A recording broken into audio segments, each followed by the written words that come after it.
Ni ne na kike ce ta waza na tantance, ki bar ni in barki zana lalace.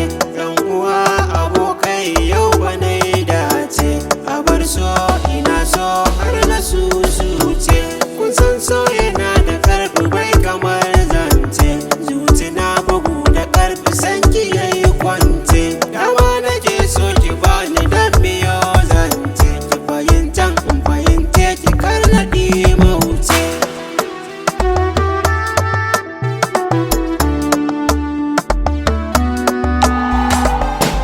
So ne ya shige ni ban gane kaina, ƙauna ta shige ni ta matse ni wayo Allah na.